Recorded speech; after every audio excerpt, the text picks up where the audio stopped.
2024 সালের 15 জুলাই যখন এই যে হত্যা শুরু হলো, পুলিশ হত্যা, মানুষ হত্যা, ছাত্র হত্যা, মেট্রো রেলে আগুন, বিভিন্ন প্রতিষ্ঠানে আগুন, আমি নিজেই এই ছাত্র হত্যা যখন মাত্র 6 জন মানুষ মারা গেছে, তার মধ্যে ছাত্র ছিল কয়েকজন, তখন আমি জুডিশিয়াল এনকোয়ারি কমিটি করে দিয়েছিলাম এবং জাতিসংঘকে আহ্বান করেছিলাম যে তদন্ত করা হোক। আমি যদি নিজেই হত্যা করব, তাহলে আমি কেন জুডিশিয়াল এনকোয়ারি কমিশন করে দেবো? কিন্তু আমি সেটা করেছিলাম কারণ আমি জানতে চাই যে এই হত্যাকাণ্ড কীভাবে হলো, কারা সংগঠিত করলো, এবং যে বুলেট দিয়ে হত্যা হয়েছে সেই বুলেট তো আমাদের পুলিশ ব্যবহার করে না। অথচ মিথ্যা মামলা শুধু না, আন্তর্জাতিক পর্যায়ে পর্যন্ত বদনাম দেওয়া, অ্যামনেস্টি ইন্টারন্যাশনাল এবং জাতিসংঘ যে রিপোর্ট দিয়েছে বা তারা বা বিচার চেয়েছে, আমি অ্যামনেস্টি ইন্টারন্যাশনালকে ডাকবো এবং জাতিসংঘকে বলবো যে তারা আগের যতগুলি হত্যাকাণ্ড হয়েছে প্রত্যেকটা হত্যাকাণ্ডের তদন্ত তাদের করতে হবে। ইউনুস যেমন মেটিকুলাসলি ডিজাইন করে এই চক্রান্ত করেছে, এদেরকে আমি বলবো মেটিকুলাসলি এইসব তদন্তগুলি যেন তারা করে। প্রত্যেকটা কবর থেকে ওই আবু সাইদ থেকে শুরু করে প্রতিটি ছাত্রের লাশ তুলে ফরেন্সিক করে কিভাবে তারা মারা গেছে তার সঠিক তথ্য খুঁজে বের করতে হবে, সঠিক তদন্ত করতে হবে। এটা আমারই দাবি যে তদন্ত করে তারপর তারা দেখুক যে এই হত্যাকাণ্ডগুলি কে ঘটিয়েছে।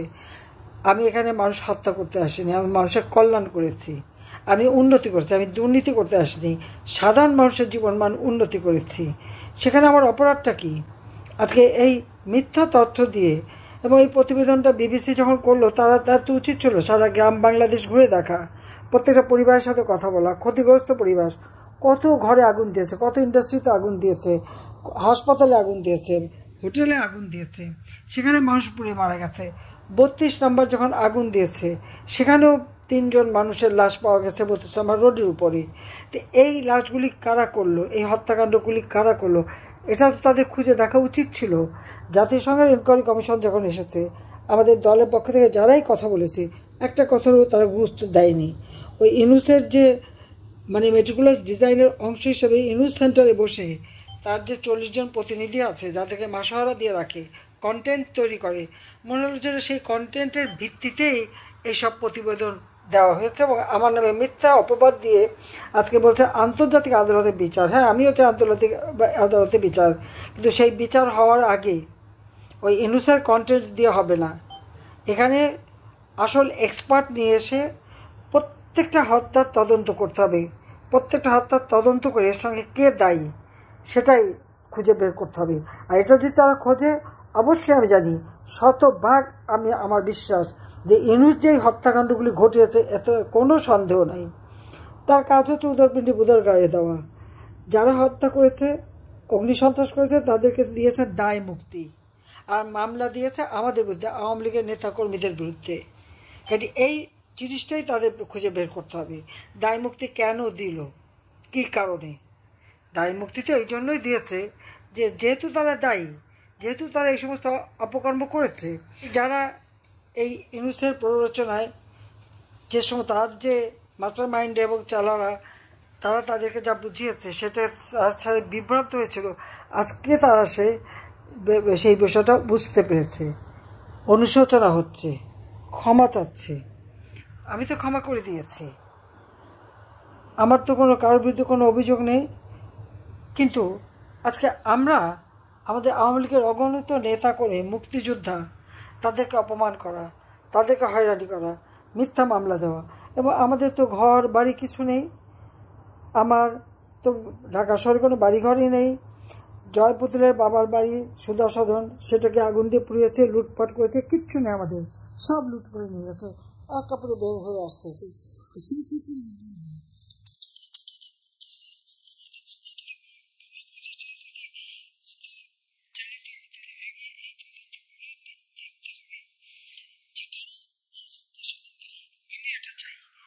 কারণ হত্যা করা আমাদের কাজ ছিল না। তাহলে তো যখন থেকে তারা ছাত্র আন্দোলনে নেমেছে তখনই তাদের উপরে হামলা করে তাদেরকে তুলে দেওয়া যেত, যেটা ডক্টর ইউনূস এখন করে। ছাত্ররা আন্দোলন করেছে, আন্দোলন নামার সাথে সাথে তাদেরকে গুলি করা, সাউন্ড গ্রেনেড, গরম পানি মারা, প্রাইমারি শিক্ষক, ছোট বাচ্চা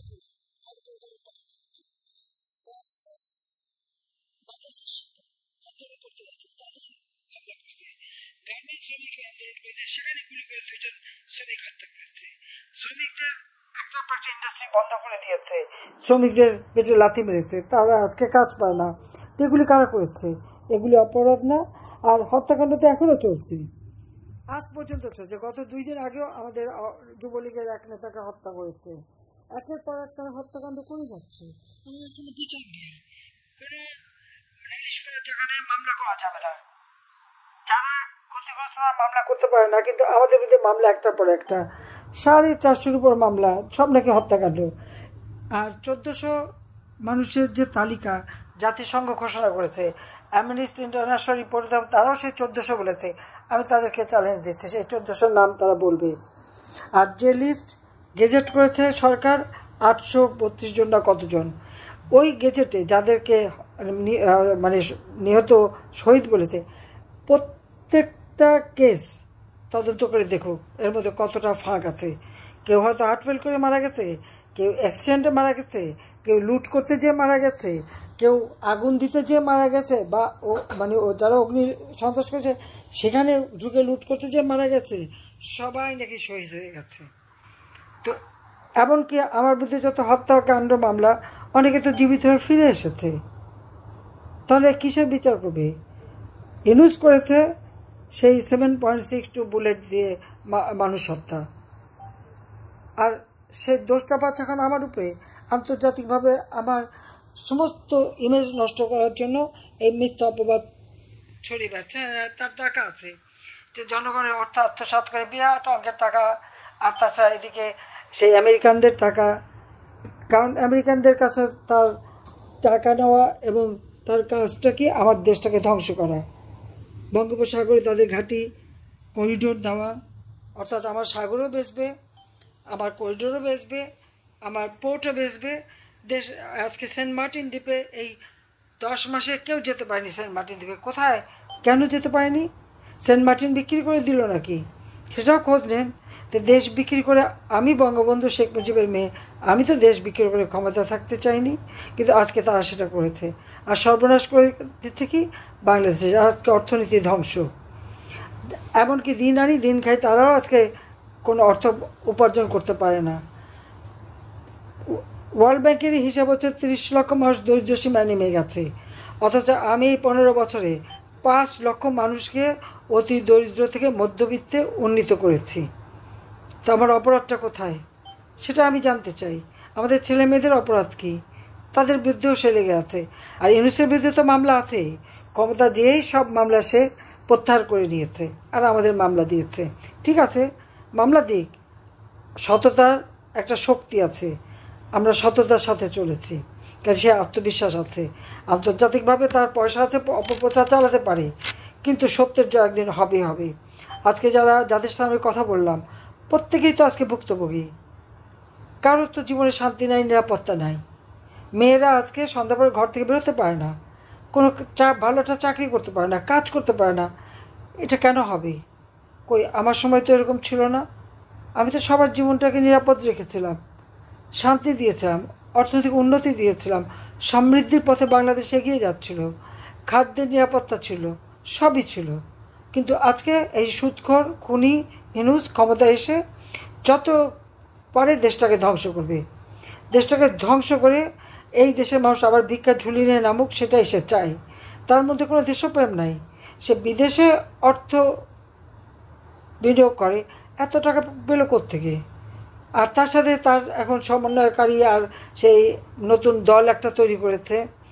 জনগণের সমস্ত অধিকার আজকে কক্ষিগত।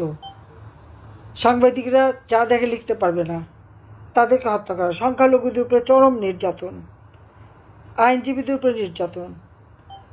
এমন কোনো শ্রেণী পেশার মানুষ না আজকে নির্যাতনের শিকার না হচ্ছে।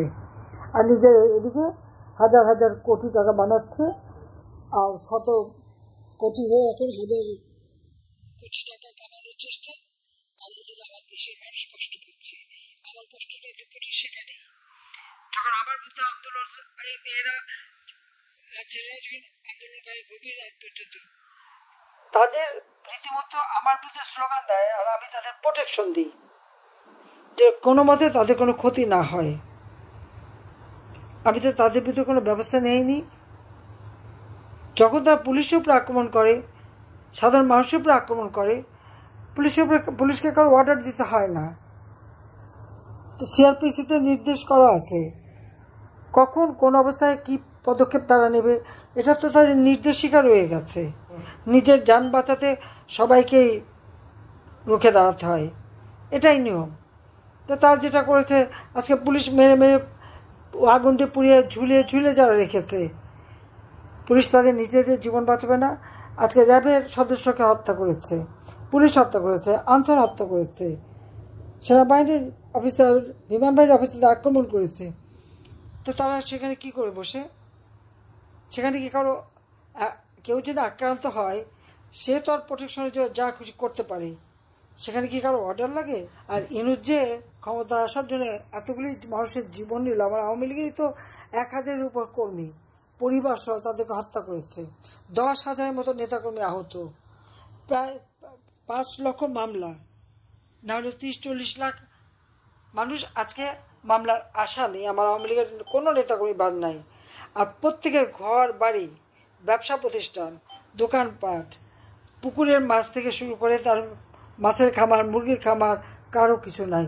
না হলে 1 কোটি প্রতিষ্ঠানকে আগুন দিয়ে পুড়িয়েছে। এগুলি অপরাধ না? অ্যামনেস্টি ইন্টারন্যাশনাল বা জাতিসংঘ সেগুলি দেখলো না কেন? সেই তদন্তটা করলো না কেন? তাদের কাছে সেটাই আমি জবাব চাই। আমার বিরুদ্ধে মামলা করবে, কিন্তু এই জবাবগুলি আমি আগে চাই, যে এই জবাবটা দিতে হবে। আর প্রত্যেকটা হত্যাকাণ্ডের তদন্ত করেই তখন বিচার করবে। ওই ইউনুসের ওই তৈরি করা কন্টেন্টের উপরে নির্ভর করে প্রতিবেদন দিয়ে এই কোনো বিচার হবে না। বিচার করতে হলে এ পর্যন্ত বাংলাদেশের যতগুলি হত্যাকাণ্ড ঘটেছে, প্রতিটি হত্যাকাণ্ডের বিচার তাদেরকে করতে হবে। অ্যামনেস্টিকেও করতে হবে, আর ওই আইসিটি তাদেরকেও করতে হবে, তারপরে বিচার। আর বাংলাদেশের আইসিটি তো অবৈধভাবে গঠন করা, তারা ইচ্ছা মতো এক একটা রায় দেয়। আমাদের কোনো আইনজীবী তো দাঁড়াতে পারে না, তাদের মন মতো আইনজীবী দাঁড় করিয়ে দেয়। এটা কোন ধরনের বিচার হয়? এটা তো প্রহসন করা। তো এই প্রহসন চলছে বাংলাদেশে। একটা মানুষ স্বজন হারা, কেউ বাবা হারায়, কেউ ছেলে হারায়, কিন্তু মামলা করতে পারবে না। কমিশন গঠন করা আমাদের একটি দুঃসাহসিক উদ্যোগ ছিল। অন্য কোনো দেশে এমন কোনো নজির নেই। এর মাধ্যমে আমরা জাতি হিসেবে রাজনৈতিক গভীরতার সন্ধান পেয়েছি।